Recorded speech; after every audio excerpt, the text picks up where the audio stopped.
हनुमान जी की महिमा अनंत है। उनकी भक्ति का एक और बहुत ही प्यारा किस्सा है जो हमें सिखाता है कि हनुमान जी हर जगह मौजूद हैं, बस देखने वाली आंखें होनी चाहिए। ये किस्सा है हनुमान जी और एक निष्काम भक्त का। हनुमान जी और राम नाम की शक्ति। एक बार एक गरीब घास काटने वाला घसियारा था। वो दिन भर जंगल में घास काटता था और उसे बेचकर अपना गुजारा करता था।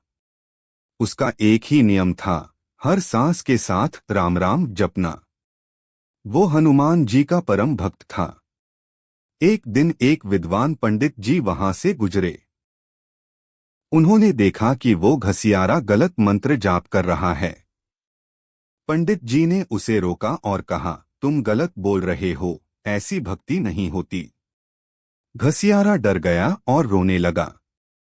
उसने पूछा, महाराज, मैं अनपढ़ हूँ, मुझे सही तरीका सिखाइए। पंडित जी ने एक कठिन मंत्र सिखाया और चले गए। बेचारा घसियारा अब मंत्र याद करने के चक्कर में राम का नाम भूल गया। उसका मन अशांत हो गया। उसने रोते हुए पुकार लगाई, हे बजरंगबली, मैं तो इतना मूर्ख हूं कि सही से नाम भी नहीं ले पा रहा, अब आप ही रास्ता दिखाओ। कहते हैं, भक्त की सच्ची पुकार सुनकर हनुमान जी को आना ही पड़ता है। हनुमान जी एक साधारण वानर का रूप धारण कर आए और उसके पास बैठ गए। हनुमान जी ने उससे पूछा, क्यों रो रहे हो?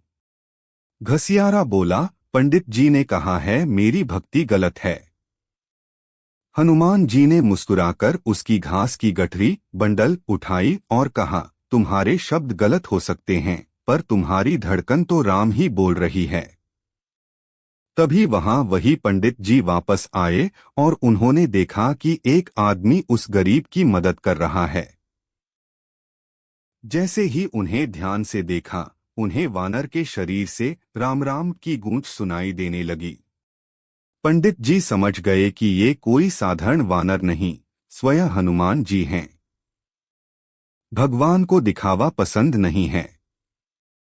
अगर आप एक फूल या थोड़ा सा जल भी पूरी श्रद्धा से अर्पित करते हैं तो वह स्वीकार कर लेते हैं।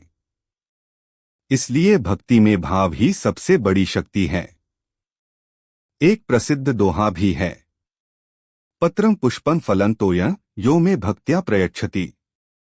अर्थात, जो मुझे भक्ति से एक पत्ता, एक फूल, एक फल या थोड़ा सा जल भी देता है, मैं बड़े प्रेम से स्वीकार करता हूँ। जय जय श्री राम, जय हनुमान।